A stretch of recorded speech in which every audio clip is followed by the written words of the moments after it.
안녕하세요. 디자인 주식 유튜버 아토입니다. 안녕하세요, 드루머크입니다. 오늘도 잘 부탁드리겠습니다. 아토님, 전 세계적으로 신음이 깊어져가는 벌써 2주째가 되었죠. 그쵸. 주식쟁이들도 신음이 더 깊어져가네요. 급등락이 엄청 커요. 네. 근데 생각보다는 국내장이 안 내리긴 했어요. 생각보다 안 내리지만 어쨌든 내리고 있는 거잖아요. 오르락내리락해요. 완전 내리지 않았어, 사실. 바닥을 치진 않았으니까. 음. 오늘 할 주식, 네. 인도네시아 에너지 코퍼레이션인데 네. 이거 인도네시아 건가요?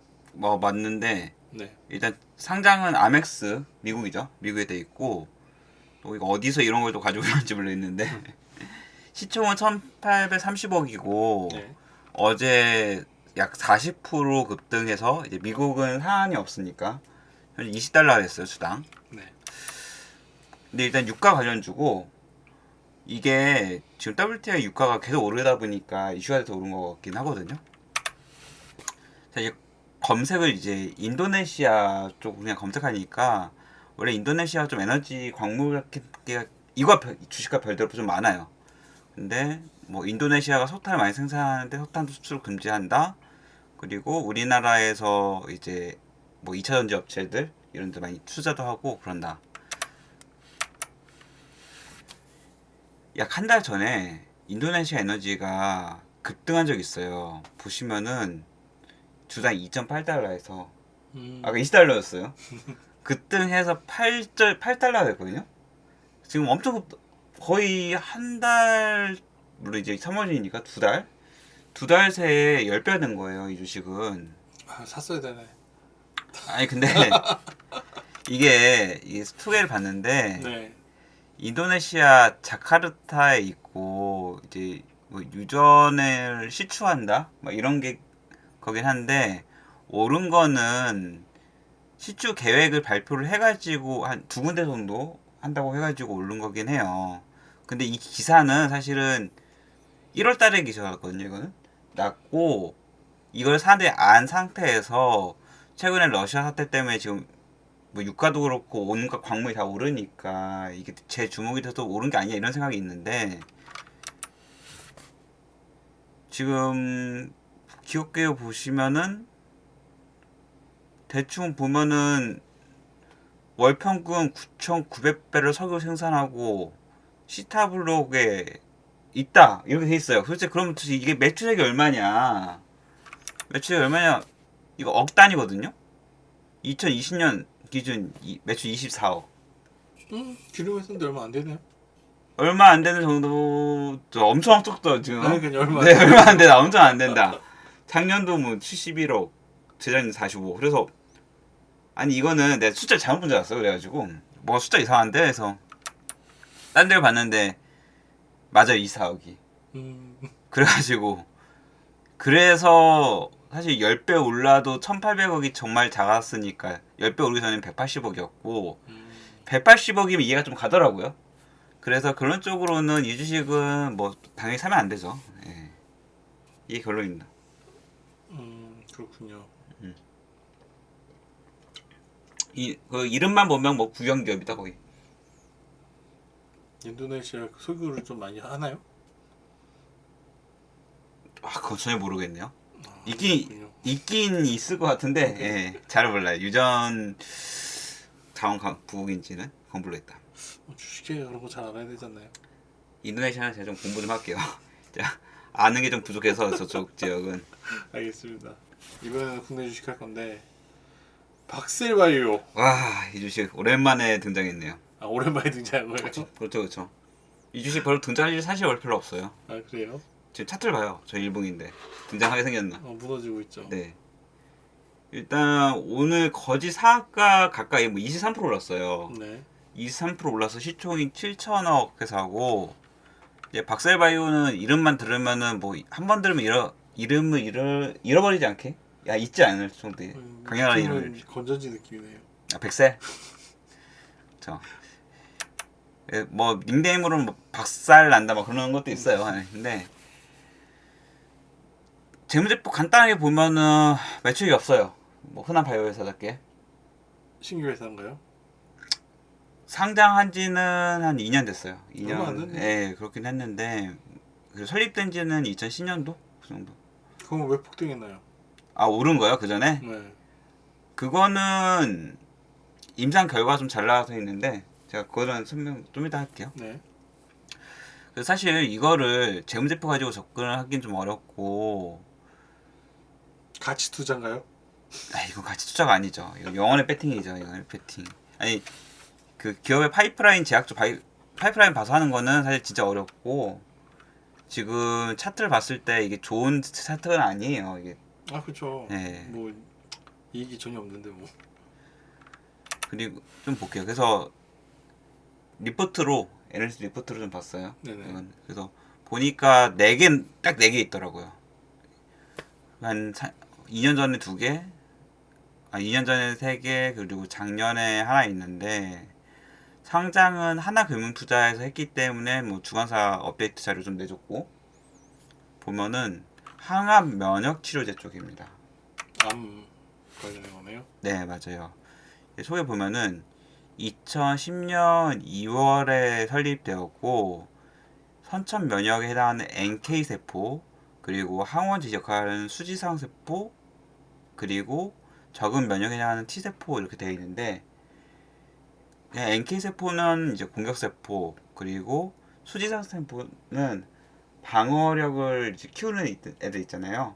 걔네들 교육 훈련 시키는 세포, 증강 세포라고 보면 돼요. 그리고 이제 T 세포는 유도폭 떴던 유도에서 이제 타겟팅 해가지고 공격하는 세포라고 보시면 됩니다. 네네. 그래서 이쪽을 하고 있고, 보시면은 사실 박셀바이오가 이제 진행성 간암 치료제 관련해서 2016년에 임상 1상을 시작했는데 임상 결과가 좋았어요. 그래가지고 이제 읽다 보면은 임상 1상에서 객관적 반응률 우월하기 좋았고, 그리고 환자는 이제 약 20명 남짓 그렇게 했었고, 이상도 뭐 괜찮은 것 같다 이렇게 됐어요. 그래서 좀 봤는데, 그래가지고 이제 이걸 잘 키워가지고 뭐 라이센스 아웃해서 수익 얻겠다 이런 거긴 했거든요. 파이프라인 보면은 간암 쪽, 그리고 다발 골수 쪽, 췌장암, 남수암 이런 정도 있어요. 진행 단계는 이게 저희 연도 보면은 거의 이상이에요. 그러니까 3상 아직 관계 없다고 보면 돼요. 그리고 일상 실험에서 좀 보면은 보시면은 이제 임상 실험 결과 해가지고 소라페닙이 있고 HNC 온리가 있고, 보면 박셀 플러스 HANC 그렇게 있는데, 이게 뭐냐면은 요새는 암을 치료할 때 뭐 단독 투여보다는 복합 투여라고 해서 기존에 투여하는 약이 있으면은 지금 박셀이 만드는 거랑 이제 섞어서 했을 때 효과가 더 좋으면 효과가 괜찮다 이런 식으로 많이 해요. 그러니까 복합 투여를 해가지고 보시면, 그래서 기존에 단독으로 온리 했을 때는 기존 투여자가 뭐 효과가 20% 정도, 근데 박셀까지 하니까 70%가 됐다. 근데 보통 이제 효과라고 하는 거는 이제 특정 연령대 임상 디자인에 따라서 특정 연령대의 환자에서 통증이 몇 프로 이상 감소하는 걸 유효하게 본다 하면 그게 된다고 보는 거예요. 그래서 만약 20% 하면은 그런 환자 수가 20% 정도 된다. 그리고 근데 70%면은 70 전체 중에 70%니까 이제 굉장히 증가가 많이 했고, 50%면 거의 2.5배잖아요. 사실 이게 효과가 엄청 좋은 거죠. 그래서 이제 상장도 하고 이렇게 한 건데, 그리고 일상에서는 이렇게 하고 이상도 했고, 근데 일상에서는 심지어 이제 완전 간해라고 해가지고 치료받던 사람 중에 한 명 아예 완치가 됐었다고 해요. 그거는 솔직히 케이스 바이 케이스 아니에요? 운이 좋을 수도 있는데 그렇죠. 어쨌든 그런 게 나왔었다. 그게 되게 좋게 봤었어요. 그건 진짜 막 100만 분의 1에 속해서 있는 건데 그냥 운이 좋아서 거기 있을 수도 있는 거잖아요. 근데 뭐 운도 실력이라고. 일단 회사는 그 전남대 쪽이 이제 남쪽 지역, 거기 의대 출신 쪽에서 이제 스피노프해서 그걸 만든 거죠. 네네. 스피노프를 하면은 원래 모기업이 있다고 하면은 거기 프로젝트 팀 기업이 이렇게 바로 빠져나온 거. 이렇게 하는 건데, 그래가지고 이제 쭉 이쪽 분야를 해가지고 성장하고 있고, 이게 전체적으로 암 시장은 당연히 성장하는데 과연 이 박셀바이오가 얼마나 먹힐 수 있느냐, 그게 중요하긴 해요. 근데 어쨌든 아직 완벽한 치료제는 아니잖아요. 아, 그건 맞아요. 아직도 이상이죠. 준비하고 있는 거잖아요. 네. 계속. 그래서 근데 이제 처음에 이제 2020년도 당시 이제 소개를 보면은 수준이 다른 세포 치료제라고 이게 소개가 났어요. 그러니까 굉장히 기술이 좋다. 보면은 아까 말씀드린 일상에서 11명 대상으로 했을 때 완전 관해가 4명이네요. 한 명이 아니네. 예, 부분 관해가 1명이고 그래서 4명이 완치네요. 그래서 이쪽이 현재까지도 그 환자들이 잘 생존해 있고 괜찮다. 그 주가가 잘 가다가 쭉 언제부터 한 2년 동안 내려왔거든요. 몇 걸어 박은 거예요? 아 근데 이게 봐봐요. 이게 완전 관해라고 했을 때 보시면은 되게 기업 리포트 좋게 쏠 때 1,800원이었어요. 주가가 24,000원일 때. 네. 24,000원이 게 29만 30만 원까지 간 거예요. 그러니까 무려 15배가 올랐으니까 그리고 지금 내려가도 지금 7,000원이거든요. 아까 리포트 때 나올 때보다 지금 4배가 높아요. 그러니까 너무 비싸요. 사실 그러니까 오를 만큼 올랐다고 볼 수도 있어요. 아 그럼 더 떨어진다고 생각하십니까? 그럴 수 있는데 참고로 박셀바이오 좀 특이사항 중에 하나가 그 네이버 토론 게시판에다가 주가 너무 떨어지니까 이 회사 문제 있는 거 아니냐, 뭐 공매도 세력과 연관 있는 거 아니냐 이렇게 좀 게시글을 많이 썼거든요.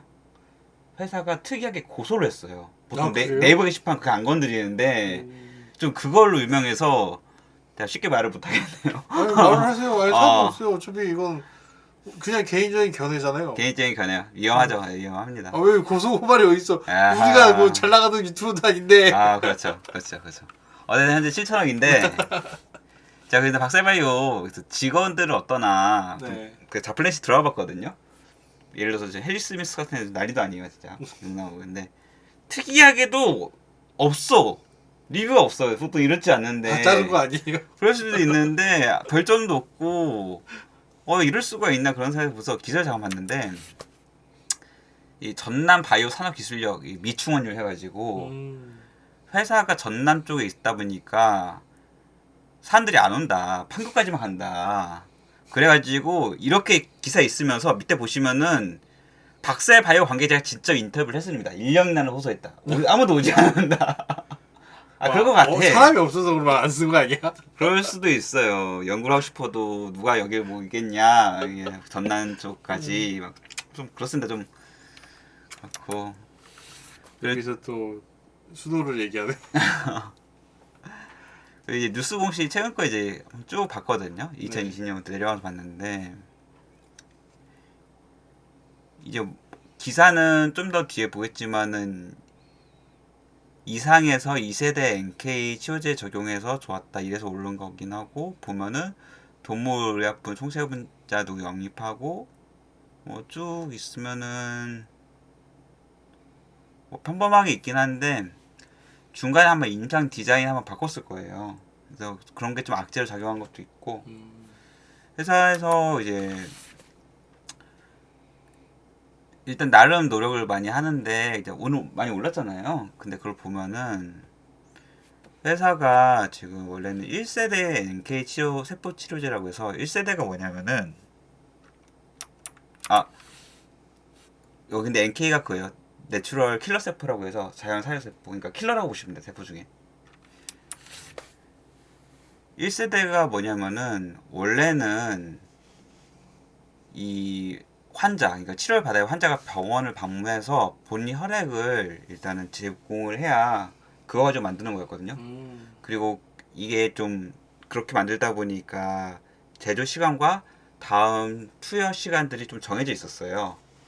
근데 2세대는 뭐냐면은 혈액을 채취한 다음에 이제 냉동 기술이 발전을 해가지고 뭐 약간 좀 융통성 있게 다음 주 시간을 정할 수 있다. 꼭 음. 일정하지 않다. 그래서 어쨌든 이게 더 좋게 됐으니까 기술적으로 발전을 했으니까 이게 좀 시장에서 좋게 봐가지고 올랐어요. 어쨌든 지금 그래서 시장에서는 잘 연구하고 있는 거 아니냐.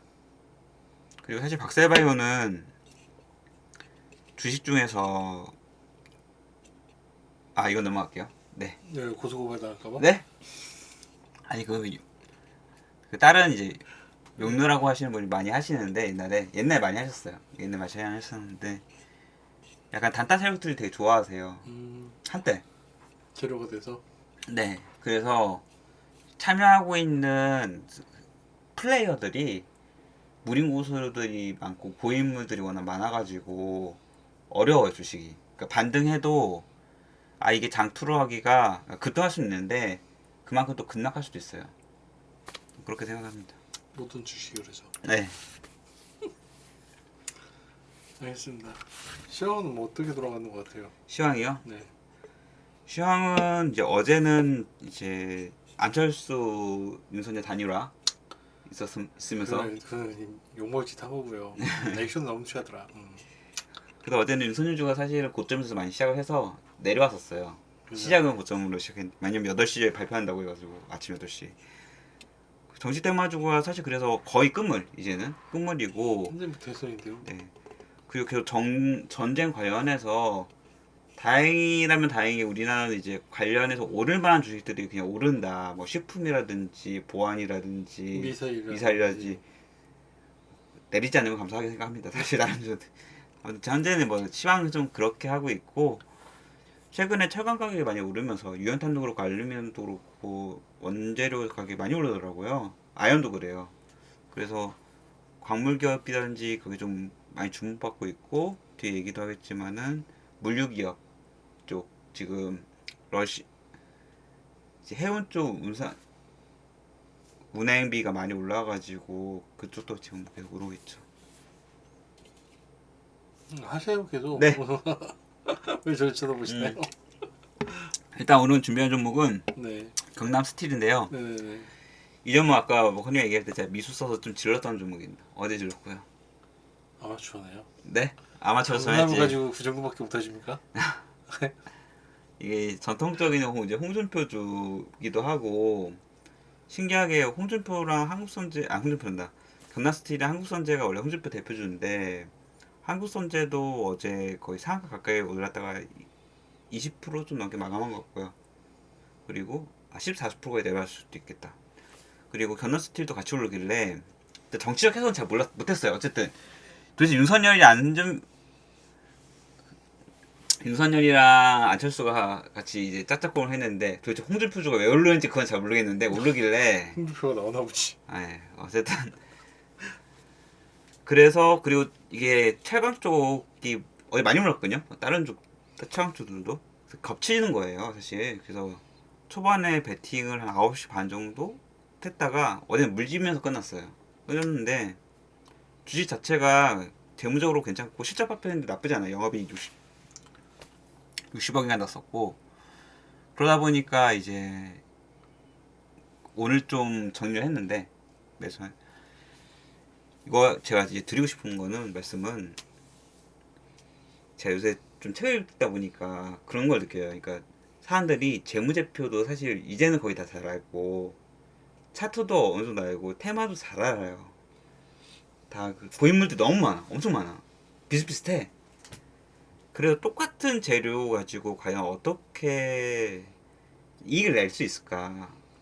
주식하는 게 의미가 있나? 그런 생각도 들긴 하더라고요. 그거 알아요? 뭐요? 10년 전 사람들도 그 생각했고 20년 전 사람들도 그 생각했고 30년 전 사람들도 똑같은 생각했어요. 근데 허들이 되게 높아졌어요. 뭐 새로운 산업 할 때 과거에는 조금만 해도 됐는데 지금 많이 알아야 되는 것처럼 제가 주식을 19년간 했거든요. 거의 내년이면 20년 해요 주식을. 그럼 1년에 1억씩 벌었어야 되네? 20억. 안 가면 살아있는 걸 다행으로 생각해요.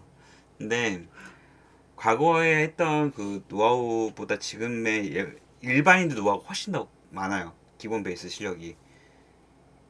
근데 이제 보다 보니까 어느 정도 수준에 있는 분들은 거의 비슷한데 그런 분들 플레이가 많다 보니까 제 개인적으로는 주식을 어떻게 똑같은 재료에서 하다 보면은 결국에는 차트 싸움밖에 안 될 것 같아요. 그러니까 다 아니까 다 공개돼 있고 네. 얼마나 타이밍을 잡아서 근데 견난스트는 제가 개인적으로 좀 잘했습니다.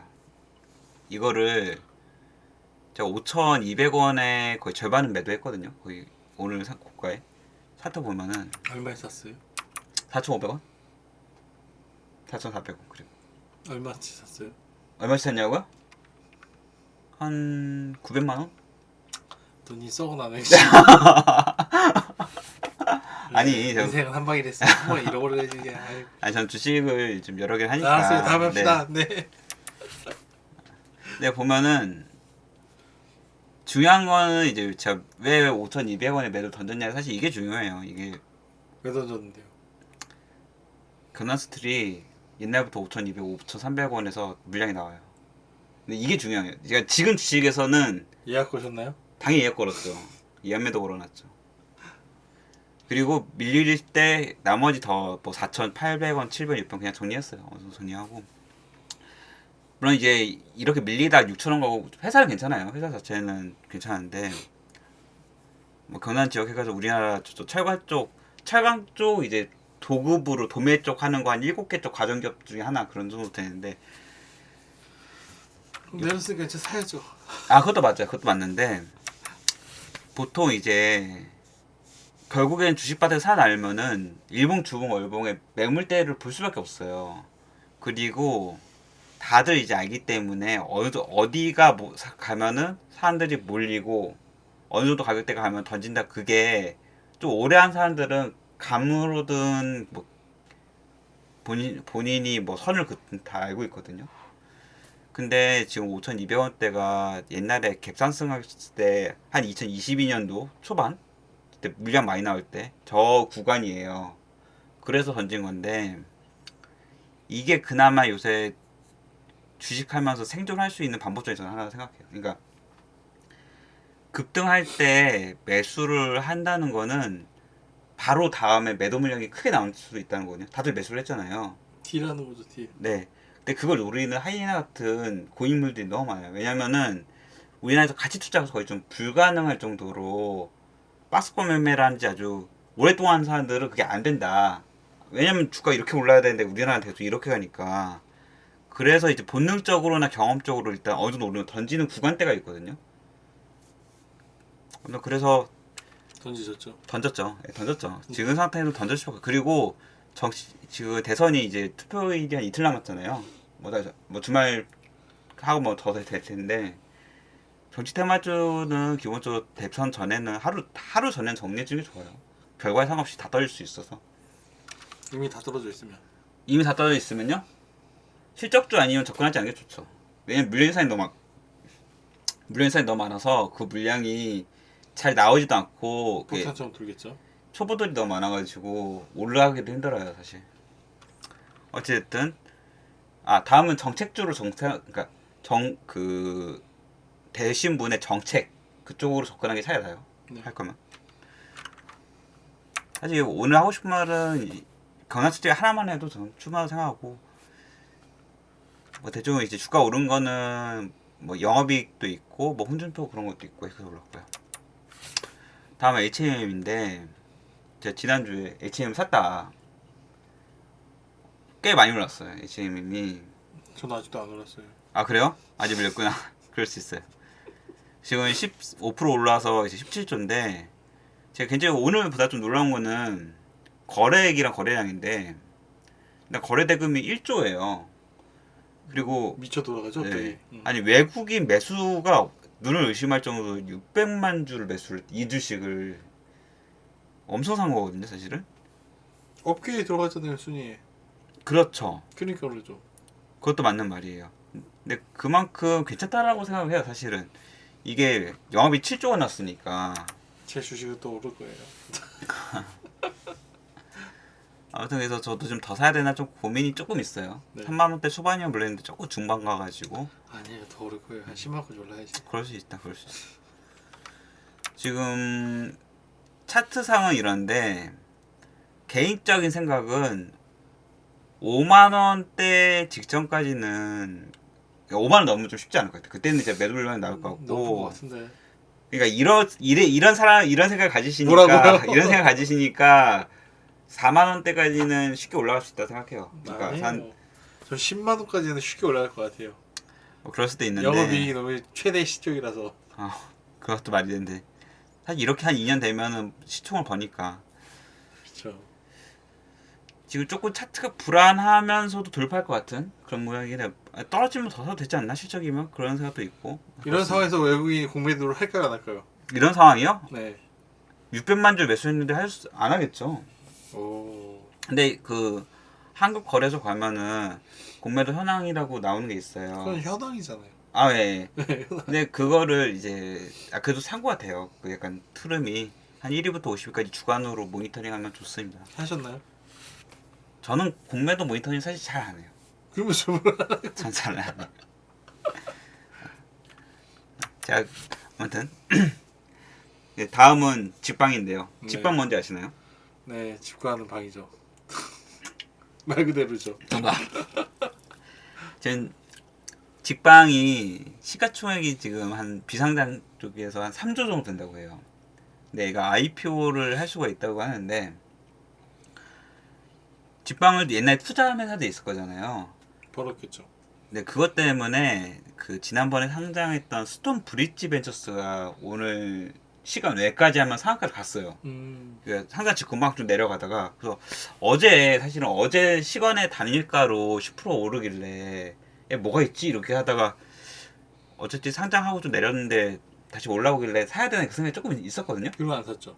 안 샀어요. 그거. 끝났을 때는 못 사. 돈이 없어가지고 못 샀어요. 항상 못 네, 사. 그걸 샀어야 되는데 평소에였으면 샀을 거예요. 일단 여기 말로는 집방을 옛날에 한 3, 4년 전에 한 500억에 샀대요. 그러니까 어느 정도 일정 지분을. 근데 적어도 한 50배는 벌었을 것 같아. 50배면 너무 많은데? 500억에 샀는데 50배면은 2조 5천억이 되네. 이 정도는 아니겠네요. 아주 많이 벌었다. 근데 물론 이제 투자자들 있으니까 본인들이 다 버는 건 아니고 쪼개겠죠, 쪼개게. 투자자들 원래 원천 투자 때 돈을 주고 여기 수수료 먹는 거니까 쪼개겠죠. 또 많이 번 거에 뭐 한 30% 가져간다? 이 정도 가져갈 거예요. 어쨌든 보면 스톤브릿지도 있고 DSC도 투자를 했고 에이티넘도 지방을 투자했습니다. 생각보다 많이 있더라고요. 네. 근데 최근에 이런 벤처 회사들 트렌드가 상장 때는 그러니까 본인들이 직접 상장할 때는 재미를 못 보는데 본인들이 투자하는 회사들이 이렇게 뉴스 나오면 계속 오르는 게 있더라고요. 그래서 조금 드는 생각이 무신사 있잖아요. 옷. 여기가 장외에서 시총이 4조거든요. 근데 애도 뭐 1년에 상장한 그런 소식이 있을 수 있겠죠? 상장한다 안 한다? 안 할 수도 있겠죠. 네. 그러면 이렇게 나왔을 때 현재 무신사 테마주는 없습니다. 근데 나왔을 때 뭐 오를 만한 회사들도 있으니까 미리 알아두면 좋잖아요. 그래서 DSC 인베스트먼트가 무신사를 좀 투자를 했더라고요. 참고로 그냥 알아도 괜찮고요. 물론 여기 다 하긴 해요. 마켓컬리도 사고 뭐. 그리고 무신사는 기본 옷이니까 여기다 옷을 납품하는 회사들 오를 수 있어요. 지금 코데즈 컴바인도 이렇게 납품을 하고 있고요. 이거는 좀 먼 미래 참고예요. 그리고 이제 주식을 좀 안정적으로 하면 결국 그냥 실적 위주로 그게 제일 좋은데 코오롱 글로벌이 사실 이제 건설 쪽도 하고 유통도 하는데 매출이 작년에 4조 7천억이에요. 굉장히 좋게 나왔고 올해는 최대 시총이 난 데가 되게 많네요. 의외로 그렇더라고요. 시총이 5천억이면 해볼만 해요. 차트가 좋진 않거든요. 근데 이전 차에 이런 거를 밀려도 좀 산 다음에 물타기 하는 게 어떠냐 이런 생각이 있어요. 저는 2만 원대 좀 잡아가고 있는데 지금 사도 되겠네요. 네 PBR도 0.9고 외국인도 좀 사고 있고요. 그리고 영업이 2,500억 당기순이 1,600 깔끔합니다. 사실 네, 깔끔해요. 그리고 이제 마지막 주는 JC 케미칼이라고 해서 바이오 디젤 제조업체인데 이거 잘 안 움직이는 주식이거든요. 중소형주인데 오늘 12% 올랐어요. 만원 뚫으면서. 그거 때문이군요. 소비 때문에. 비슷한데 여기가 뭐냐면은 여기가 바이오 팜유라고 해서 네. 이제 우크라이나 쪽에 이제 농산물 많이 나오는데 그래서 전쟁이 나다 보니까 농산물 팜유 대란이라고 해서 팜유 공급이 잘 안 돼서 공급가가 엄청 올라가고 있대요. 그래가지고 여기 지금 사실 이제 마진이 스프레드가 많이 나니까 그게 이슈로 올라가고 있는데 나름 나쁘지 않아요. 그리고 작년에도 우크라이나 전쟁 나기 전에도 원래 실적이 좋았어요. 지금 올라서 시총 2,200억에 하지만은 저희 기관 외국인 다 들어왔고요. 다 들어왔고 나갈 수도 있겠네요. 나갈 수도 들어왔으니까 나갈 수도 있고 올해 이제 그러니까 2021년 기준으로 영업이익도 거의 300억이 넘게 났어요. 근데 2022년은 지금 전쟁 나서 이 가격이 더 올라잖아요. 실적 발표나 일부긴 하겠지만은 그렇겠죠. 전통적인 가치주인데 이게 단지 사람한테 관심을 못 받았던 주식 중에 하나거든요. 계속 지르나요? 저 조금 있었는데 지금 고민이에요. 이거를 물량을 더 담기에는 사실 조금 얼마 있으세요? 저 이제 한 40 남았어요. 원래 100 있었는데. 그러면 올리죠. 뭘 올려? 960. 저 한 종목에 원래 300만 원 이상 잘 안 들어가요. 구라치지 마요. 아무도 안 믿습니다. 워낙 많이 되어가지고 제시케미칼 원래 꽤 있다가 막 네. 손절도 하고 막 길에다가 지금이 아니, 기회예요. 그건 맞아요. 그러니까. 그건 맞아. 그러니까 딱 네 자리 맞히자. 1000 10. 일단은 100만 원까지 늘려보겠는데 거의 공 하나 더 늘리니까요. 개인적에는 이제 9,000원에서 10,000원 사이에 네. 11,000원만 해도 좀 부담스럽고요. 왜냐면은 시중이 너무 기존에 원래 너무 작았던 거고 개인들이 그게 관심 가지기가 쉬운 주식은 아니라서. 우린 걔를 보지 않잖아요. 왜 귀환을 보는 거 아니었어요? 거기라 싸우게요? 그분들이랑? 아니 묻어가는 거지 싸우는 게. 그치 맞아. 그건 맞는 말이에요. 자, 그분들의 삶을 같이 묻어가는 게 제일 편하긴 합니다. 그러니까요. 일단 오늘 주식 여기까지입니다. 끝났어요? 네. 그럼 앞으로 이제 제가 볼 때는 장기화가 될 것 같은데 어떻게 될 것 같아요? 개인적으로는 웬만한 사람들은 주식 안 했으면 좋겠어. 본인이 하지 마요. 이제 계속 드는 생각이 이렇게 위험한 주식 바닥을 꼭 해야 되냐. 본인이 때려치고 얘기합시다. 그거. 제가 그래서 그런 생각이 들어요. 그 뭐지? 도박왕 카이지 알아요? 카이도인가? 도박 묵시록? 타짜 알아요? 타짜는 알죠? 똑같은 거예요. 네. 아니 그러니까 사람들이 주식하고 이제 부동산 하고 하는 게 어떻게 보면은 그냥 월급만 벌어서 그냥 평범하게 살아서 그냥 하면 행복한 세상일 것 같은데 무리를 하는 거잖아 어떻게 보면. 아니죠. 네? 노후를 살 수가 없으니까 벌어두는 거지. 아니 그러니까 그 노후도 그냥 평범하게 해서 그냥 살 수 있으면 괜찮을 텐데. 살 수 있어요? 아니 현실이 안 되니까 현실이 안 되니까 이런 도박판에 오는 건데 사실 언론이나 이렇게 TV에 비춰준 거는 도박에서 승리한 사람들 비춰주지만은 패배한 사람들 잘 비춰줬거든요. 비춰져요. 그래요? 한강대교에서 찍잖아. 그것도 찍죠. 근데 이제 대다수는 패배한단 말이에요 주식시장은. 그렇죠. 우리는 이제 막 승리한 거를 거의 언론이나 이렇게 보지만 현실은 개인 계좌들은 거의 손해가 엄청 마이너스. 많아요. 예. 그래서 개인적으로는 계속 주식을 하는 게 맞을 건가 그런 생각도 조금 있어요. 어떤 가치 투자자분이 그러셨죠. 뭐요? 어릴 때부터 하라. 어렵다. 그쵸. 그것도 맞죠. 그것도 맞아요. 투자의 길은 없지만 또 길이 없다고 할 수도 없죠. 그냥 지켜보시죠 그거. 그래요. 어쨌든 전쟁에 대해서 어떻게 생각하세요? 그거나 얘기하세요. 전제? 네. 러시아 나쁜 놈들 진짜 세상에 21세기에 이게 말이 되는. 술을 너무 많이 먹으셨나 보네. 아니 맞는 말이죠. 전쟁이들 뭐 어떻게 생각해요? 푸틴한테 암살당한다. 저 신경 안 쓰는. 저도 궁금해요. 과연 이게 전쟁이 끝나더라도 경제 제재를 쉽게 안 풀 것 같거든요. 그죠. 각국에서 그렇죠. 이거 워낙 벌려놓은 게 커가지고 수습도 그렇고 물론 어딘가 반사이익을 얻는 데도 있겠지만은 문제는 저는 다른 걸 떠나서 어쨌든 러시아가 세계 경제에서 원자재 쪽이 차지하는 분야가 많아요. 그래서 인플레이션이 필연적으로 일어날 수밖에 없거든요. 이제 원재료가 가격이 높아지니까. 그러면은 전쟁을 러시아가 일으켰는데 우리가 산업에서 공급받는 물건들 가격이 높아져가지고 우리 생활에 좀 악영향을 미칠 수가 있어서 좀 걱정이 됩니다, 개인적으로. 알겠습니다. 힘드네요. 힘들지. 이번 주 힘드네요. 힘들다. 수련 먹자. 네. 마실까요? 네. 저희 시청해주셔서 감사합니다. 동이었습니다. 드리머커스per 감사합니다.